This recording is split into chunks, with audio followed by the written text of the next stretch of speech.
কোথায় আওয়ামী লীগ, কোথায় কাদের কাকা, কোথায় গেল ওই জালিমের গরম গরম কথা? কোথায় আওয়ামী লীগ, কোথায় কাদের কাকা, কোথায় গেল ওই জালিমের গরম গরম কথা? খেলা হবে, খেলা হবে, প্রায় বলতেন না খেলা হবে, খেলা হবে। আমাদেরকে বলতেন আপনারা রাস্তায় নামুন, খেলা হবে।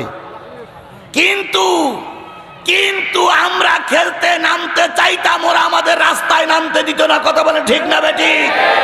নির্বাচনের আগের রাত্রেই ওনারা সব ব্যালট বাক্স ভর্তি করালো। সুতরাং আমরা খেলার জন্য তখনও তৈরি ছিলাম, এখনো তৈরি আছি। কথা বলেন ঠিক না বেটি? খেলা হবে, খেলা হবে, খেলা হবে বলে কাকা গেল পালাইয়া। আলহামদুলিল্লাহ শেখ হাসিনা পালাইছে দেশটা ছাড়িয়া। তাহলে এই সুন্দর পরিবেশকে তৈরি করে দিয়েছেন যে আল্লাহ সুন্দর পরিবেশটা তৈরি করে দিলেন, সেই আল্লাহর শুকরিয়া আসতে না জোরে?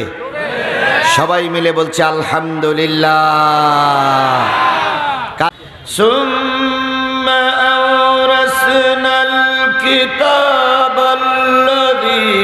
ইসতাফাইনা মিন ইবাদিনা ফামিনহুম যালিমুন লিনাফসিহি ওয়া মিনহুম মুক্তাসিদ ومنهم سابق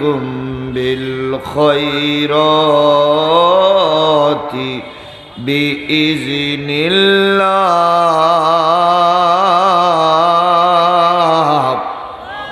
ذلك هو الفضل الكبير جنات عدن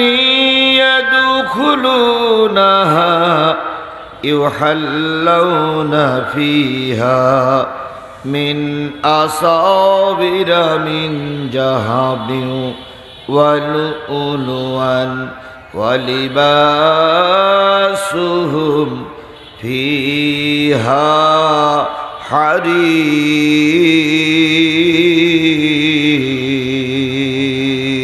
حرير صدق الله المولانا العظيم إن الله وملائكته يصلون على النبي يا أيها الذين آمنوا صلوا عليه وسلموا تسليما اللهم صل على محمد وعلى آل محمد كما صليت على إبراهيم وعلى آل إبراهيم إنك حميد مجيد اللهم بارك على محمد وعلى آل محمد كما باركت على إبراهيم وعلى آل إبراهيم إنك حميد مجيد لا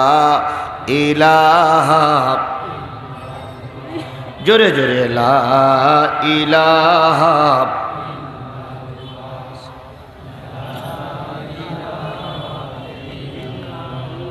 لا إله إلا الله মুহাম্মাদুর রাসূলুল্লাহ। সকলে জবান খুলে একসাথে এক বাক্যে বলছি সাল্লাল্লাহু আলাইহি ওয়াসাল্লাম। জয়পুরহাট জেলার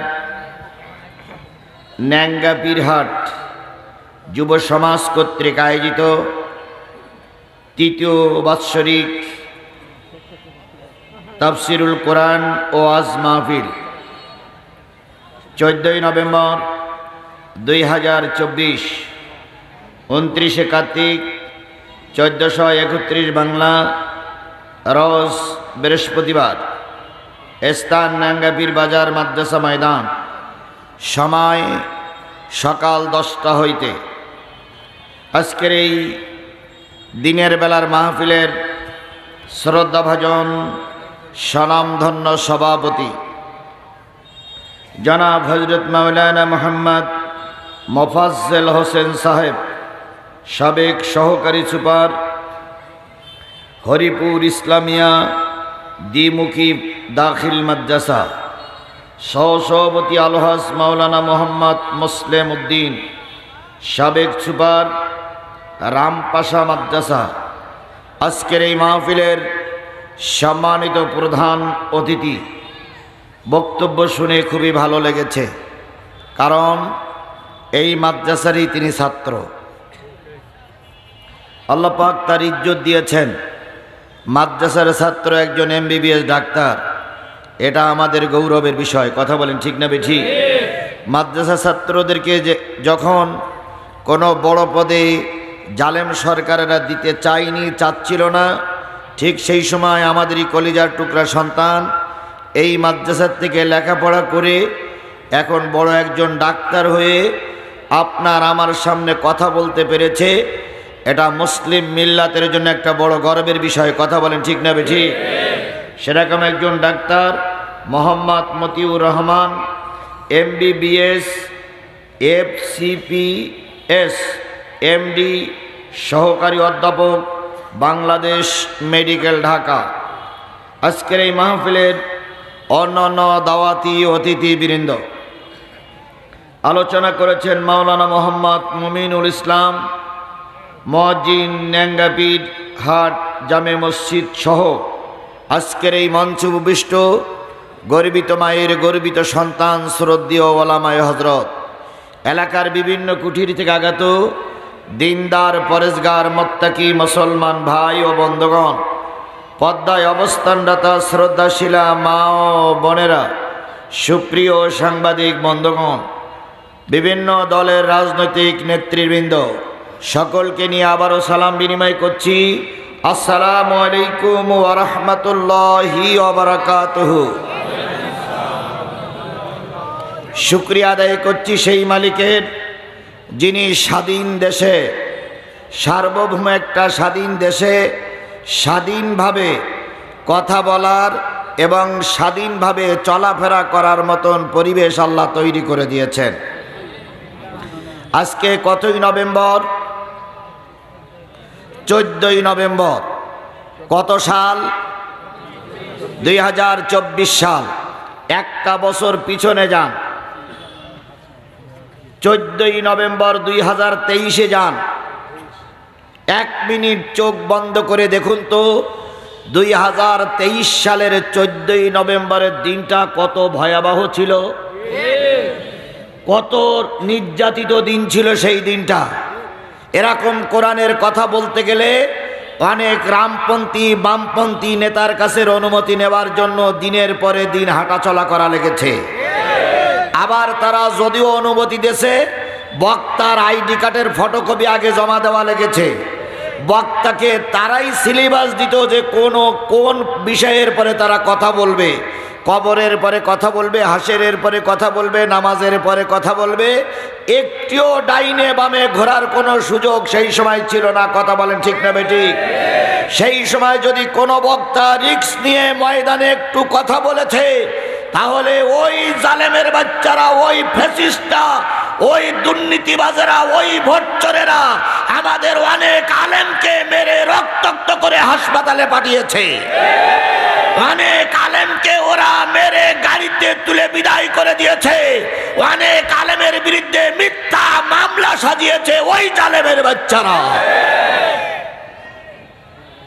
এখন তারা কি আছে? জোরে বলেন আছে? আরো জোরে বলেন আছে? এই ন্যাঙ্গাপীরির মাটি আমি নতুন আসিনি, এর আগেও আমি একবার এসেছিলাম, সেদিন 2 বার এসেছি। সেদিন তারা আমাদের পরে এমন অত্যাচার করেছে, আমার ভাইরা আমাদের ট্যাকেল না দিতে পেরে গোপন রাস্তা দিয়ে আমাকে দূরে সরাই দিতে এরা বাধ্য হয়েছে। সেদিন আমরা কি অন্যায় করেছিলাম? সেদিন আমরা কি অপরাধ করেছিলাম? আমাদের অপরাধ একটাই, সেদিনও আল্লাহর কোরআনের কথা বলতাম, এখনো আল্লাহর কোরআনের কথা বলি। কথা বলে ঠিক না ঠিক? আল্লাহ বলতেছে ওদের দোষ একটাই, ওমা নাকামু মিনহুম ইল্লা আইয়ুমিনু বিল্লাহিল আজিজিল হামিদ। যারা ইসলামপন্থী ধর্মের লোক তাদের দোষ একটাই, তারা মহাপরাক্রমশালী আল্লাহর কথা বলে। কথা বলেন ঠিক না ঠিক? ওনারা প্রায় বলতেন আমরা এখানে আসি, আমরা 41 সাল পর্যন্ত ক্ষমতায় থাকব। মাঝে মাঝে মুখ ফসকে বলতেন 71 সাল পর্যন্ত থাকব। আমরাও মনে করেছিলাম যে এরা না মৃত্যুবরণ করা পর্যন্ত এদেশের আর কোনো পরিবর্তন আসবে না। কথা বলেন ঠিক না ঠিক? যখন আমরা একরকম হোপলেস হয়ে গেলাম, যখন আমরা একরকম নিরুৎসাহিত হলাম, তখন সাহায্য করলো কে? জোরে বলেন, সাহায্য করলো কে? সেই 41 সাল পর্যন্ত থাকা লোকেরা এখন আর আমাদের সামনে নেই। 71 সাল পর্যন্ত থাকা লোকেরা তাদের দেখা যাচ্ছে না। কথায় বলে ঠিক না ঠিক? এই জন্য এখন ছেলেরা টোল করতেছে, কোথায় আওয়ামী লীগ, কোথায় কাদের কাকা, কোথায় গেল ওই জালিমের গরম গরম কথা, কোথায় আওয়ামী লীগ, কোথায় কাদের কাকা, কোথায় গেল ওই জালিমের গরম গরম কথা। খেলা হবে, খেলা হবে, প্রায় বলতেন না খেলা হবে, খেলা হবে। আমাদেরকে বলতেন আপনারা রাস্তায় নামুন, খেলা হবে। কিন্তু কিন্তু আমরা খেলতে নামতে চাইতাম, ওরা আমাদের রাস্তায় নামতে দিত না। কথা বলে ঠিক না বেটি? নির্বাচনের আগের রাত্রেই ওনারা সব ব্যালট বাক্স ভর্তি করালো। সুতরাং আমরা খেলার জন্য তখনও তৈরি ছিলাম, এখনো তৈরি আছি। কথা বলেন ঠিক না বেটি? খেলা হবে, খেলা হবে, খেলা হবে বলে কাকা গেল পালাইয়া। আলহামদুলিল্লাহ শেখ হাসিনা পালাইছে দেশটা ছাড়িয়া। তাহলে এই সুন্দর পরিবেশকে তৈরি করে দিয়েছেন যে আল্লাহ সুন্দর পরিবেশটা তৈরি করে দিলেন, সেই আল্লাহর শুকরিয়া আসতে না জোরে? সবাই মিলে বলছে আলহামদুলিল্লাহ। কার শুকরিয়া আদায় করলাম? কার শুকরিয়া আদায় করলাম? খুশি হলো কে? আর আলহামদুলিল্লাহ, সুবহান আল্লাহ, আল্লাহু আকবার এই শব্দটা মেনে নিতে পারে না, গ্রহণ করতে পারে না, সহ্য করতে পারে না। তিনি কে? শয়তান। শয়তান, শয়তান। এখন শয়তানকে এই মজলিসে আছে? একটাও আছে? অবশ্যই আছে, অবশ্যই আছে। তাকাই দেখবেন ডাইনে বামে, অবশ্যই এর ভিতরে শয়তান আছে। এখন ওরা তো পরিচয় বলবেন, এখন বুঝবেন কি করে? বোঝার লক্ষণ আমি বলি, আলহামদুলিল্লাহ বললে খুশি হবে কে? আর আলহামদুলিল্লাহ মেনে নিতে পারবে না কে? এবার ডাইনে বামে সামনের দিক তাকাবেন, তাকাই আলহামদুলিল্লাহ বলবেন। যদি জবান না খোলে, যদি আলহামদুলিল্লাহ না বলে, পিছন দিক থেকে বগলে তখন হাত দেবেন, দিয়ে উঁচু করে বলবেন হুজুর মাল পাওয়া গেছে। তাহলে শয়তান এখনই চেনা হবে ইনশাল্লাহ। শয়তান তো জীবনে দেখেন নাই, এখনই দেখবেন শয়তান। তাহলে এবার জোরে সরে আকাশ বাতাস মুখরিত করে মহান মালিকের শুকরিয়া আদায় করছি, আলহামদুলিল্লাহ। মাশাআল্লাহ। এখানে আর নাই, যদিও ছিল ছাদের পর দিয়ে দৌড় মেরেছে। বিশ্ব মানবতার শ্রেষ্ঠ বন্ধু, সমস্ত নবী রাসূলদের শ্রেষ্ঠ রাসূল, আমাদের প্রিয় ভাজন নেতা, যার সুপারিশ ছাড়া কোনো মানুষ জান্নাতে যেতে পারবে না, সেই নন্দিত নেতার নামে দুরূদ আর সালাম সকলে মিলে বলছি সাল্লাল্লাহু আলাইহি ওয়াসাল্লাম। আল্লাহ বলতেছেন ওমা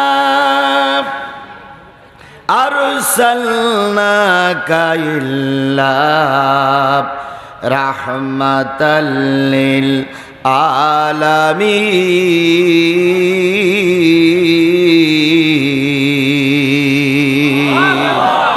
ওগো নবী, আমি গোটা কুল কায়নাতের জন্য, গোটা জাতির জন্য, গোটা মাখলুকের জন্য, গোটা কীট পতঙ্গ পশু পাখির জন্য আমি আপনাকে রহমত স্বরূপ পাঠালাম। নবী রহমত শুধু কি মুসলমানদের জন্য? নবী রহমত শুধু কি হিন্দুদের জন্য? নবী রহমত কি শুধু খ্রিস্টানের জন্য? নবী রহমত কি শুধু মানুষের জন্য না, নবী রহমত সকলের জন্য। কথা বলেন ঠিক না বেঠিক? আল্লাহ হলেন রব্বুল আলামিন আর নবী হলেন রাহমাতাল লিল আলামিন। আলহামদুলিল্লাহি রাব্বিল আলামিন। আর আমা আরসালনাকা ইল্লা রাহমাতাল লিল আলামিন। আল্লাহ হলো রব্বুল আলামিন আর নবী হলেন রাহমাতাল লিল আলামিন। কেমন রহমত তিনি! ধর্মের কথা বলতে যে মাইর খেয়েছেন, ওহুদের ময়দানে রক্ত দিয়েছেন, তায়েফে রক্ত দিয়েছেন, বদরে নিজের সাথীদের হারিয়েছেন, পচা নাড়ি ভুড়ি মাথার পরে চাপিয়ে আমার নবীকে কষ্ট দেওয়া হয়েছে। ওই নবী আবার যখন ক্ষমতা পেয়েছেন, আবার যখন মদিনার রাষ্ট্রনায়ক হয়ে কাবা দখল করেছেন, কাবা বিজয় করেছেন, মক্কা বিজয় করেছেন, বড় টিলার পরে দাঁড়িয়ে বলেছেন, ও আমার জাতি, আমি তোমাদের সবাইকে মাফ করে দিলাম। এর নাম নবী। আর আমাদের দেশের রাজনীতিবিদরা ক্ষমতায় গেলে বলে ভাতে মারবো, পানিতে মারবো, চুবুয়ে চুবুয়ে মারবো। আবার ওনারা বলে হাজারো বছরের শ্রেষ্ঠ বাঙালি। তাহলে হাজারো বছরের শ্রেষ্ঠ বাঙালি যদি হয়, ক্ষমতায় যে যারা ভাতে মারতে চায়, পানিতে মারতে চায়, প্রতিশোধ দিতে চায়, তারা কখনো শ্রেষ্ঠ বাঙালি হতে পারে না। কথা বলেন ঠিক না বেঠিক? আওয়ামী লীগ আমার ভাই, জাতীয় পার্টি আমার ভাই, বিএনপি আমার ভাই, জামাত ইসলাম আমার ভাই। একদল ক্ষমতা থাকবে আর একদল বিরোধী থাকবে। ক্ষমতায় যাওয়ার পরে কচু কাটা করবা, এটা জাতির কল্যাণের নায়ক হতে পারে না। যে ব্যক্তি প্রতিশোধে বিশ্বাস করে সে ব্যক্তি রাসূলের আদর্শ বিশ্বাস করে না। তার মানে এই নয় যে তোমরা আমাদের ঘাড়ের পরে ধিন ধিন করে নাচবা আর আমরা কিছুই বলতে পারবো না। এর মানে এই নয় তোমরা মামলা দিতেই থাকবা আর আমরা কিছুই বলতে পারবো না। এর মানে এই নয় আমাদের নেতাদের ফাঁসির কাস্টে ঝুলিয়ে মারবা আর আমরা মসজিদে বসে ধৈর্য ধরো জিকির করবো। ও শনিবার অনেক আগেই পাল্টে গেছে। একবার ক্ষমার আদর্শ দেখাইছি, দ্বিতীয়বার মাথা উঁচু করলি কাল্লা আলাদা হয়ে যাবে।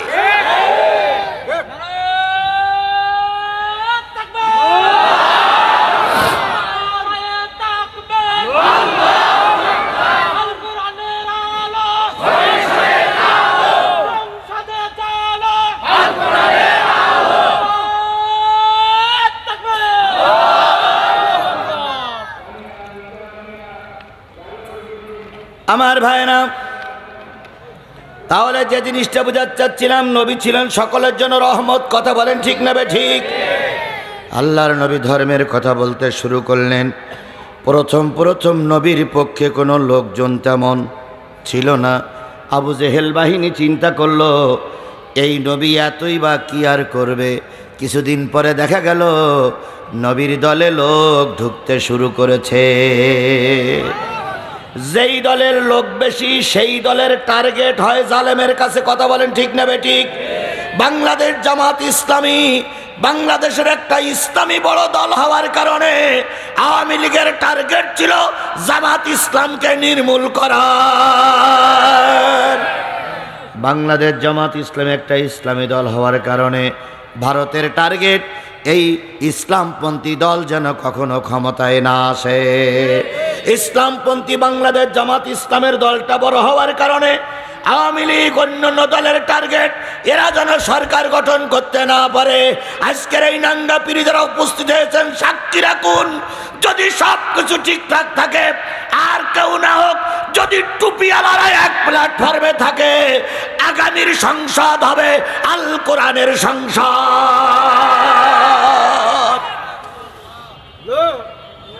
আমি গোটা দেশ সফর করে যেটা আইডিয়া আমার হয়েছে, এই অবস্থা যদি বিরাজ হক ভালো থাকে, আর যদি সুষ্ঠু নির্বাচনের মাধ্যমে নেতা নির্বাচিত হয়, আগামী বঙ্গভবন হবে কোরআনের বঙ্গভবন, আগামী রাষ্ট্র হবে কোরআনের রাষ্ট্র, আগামী দেশ হবে টুপিওয়ালাদের দেশ। আল্লাহ যেন সেই সময়টা আমাদের দেখার তৌফিক দান করেন, সকলে বলুন আমিন।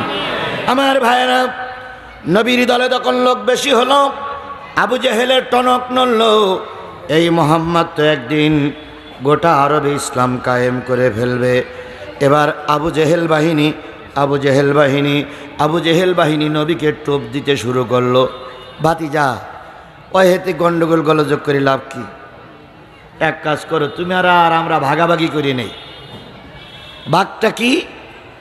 তুমি মক্কার এক পাশে রাষ্ট্রপতি হওয়া, আমরা আর এক পাশে রাষ্ট্রপতি হই। মাইক পর্বত ডাউন হয়ে যাচ্ছে, আমি যত এগুই নেছি মাইক তো তত সরে যায়। তুমি এক পাশের ক্ষমতা নাও, আমরা আর এক পাশের ক্ষমতা নেই। আল্লাহ নবী চিন্তা করলেন, আবু জেহেলরা পরে যদি এখন এক পাশের ক্ষমতা নেই, 3 দিনের বেশি এরা রাষ্ট্র চালাতে দেবে না। নবীজি বললেন, আমার এক দরকার নাই। কয়েকদিন পরে আবু জেহেল বলল, ভাতিজা, যদি মনে করো কালেমার দাওয়াত দিয়ে বক্তা সেজে ওয়াজিন সেজে অনেক টাকা পাবা, তাহলে আমরা তোমাকে অনেক সম্পদের মালিক বানায় দেব। নবীজি কিছুই বললেন না। এরপরে আবু জেহেল বাহিনী বলল, যদি সুন্দরী নারী নিতে চাও, সুন্দরী নারী দেখে বিয়ে দিয়ে দেব, তবু বাবাজি আমাদের সমাজে ফিতনা সৃষ্টি করো না। নবীজি কিছুই বললেন না। কিছুদিন পর আবু জেহেল বলল, তোমাকে অনেক লোভ দেখালাম, তুমি যখন লোভে কর্ণপাত করলে না, তখন আজকে হুঁশিয়ার করে দিলাম, আগামীকাল থেকে আর কালেমার দাওয়াত দিবা না। নবীজি তখনও চুপ আছে। আবু জেহেল কয়, আমাদের কথাগুলো কি তুমি শোনো না? নবীজি এবার জবান খুলে বললেন, ও চাচা, তোমরা যেটা দিতে পারো সেটা যদি দাও, আর যদি যেটা দিতে না পারো সেটাও যদি দাও, ওই আকাশের সূর্য আর ওই আকাশের চাঁদ যদি আমার হাতে দিয়ে দাও, আল্লাহর কসম 3.5 হাত বডির ভিতরে যতক্ষণ রুহু আছে, কালেমার দাওয়াত দেওয়া 1 সেকেন্ডের জন্য বন্ধ করব না। এর নাম ঈমান। কথা বলেন ঠিক না বে ঠিক? গোটা আরবদের যখন রসুলের বিরুদ্ধে একলাই, তখন ময়দানে জিহাদের ভূমিকা পালন করেছে। আর একটা জিনিস মনে রাখবেন, সত্য দাওয়াত নিয়ে রাস্তায় নামবেন, পৃথিবীর কেউ যদি আপনার পক্ষে না থাকে, আল্লাহ আপনার পক্ষে অবশ্যই আছে। বাংলাদেশ জাতীয়তাবাদী দল বিএনপি এই সরকারকে, এই ফ্যাসিস্ট, এই জালেম সরকারকে নামানোর জন্য কম চেষ্টা করেনি। বাংলাদেশ জামাত ইসলামী নেতাদের ফাঁসির কাস্টে ঝুলাইয়ে চোখের পানি ফেলল, ময়দানে হাজারো মামলা খেলো, লক্ষ লক্ষ মানুষ নিয়ে সমাবেশ করেছে। এই জালেমকে ক্ষমতার থেকে নামানো যায়নি। বিএনপি এবং বাংলাদেশ জামাত ইসলামী যখন একটু দুর্বলতা মনে করে আমাদের আর হচ্ছে না, আমরা আর পাচ্ছি না বলে ওনারা একটু পিছুটান মারলেন, আল্লাহ বললেন, তোমাদের পর্ব শেষ, এবার আমার পর্ব শুরু। তাই হয়েছে না? তাই হয়েছে না? তাই হয়েছে না? আমরা তো ধরে নিয়েছিলাম এ না মরা পর্যন্ত এদেশের আর পরিবর্তন আসবে না। ঠিক হঠাৎ করে আবাবিল পাখি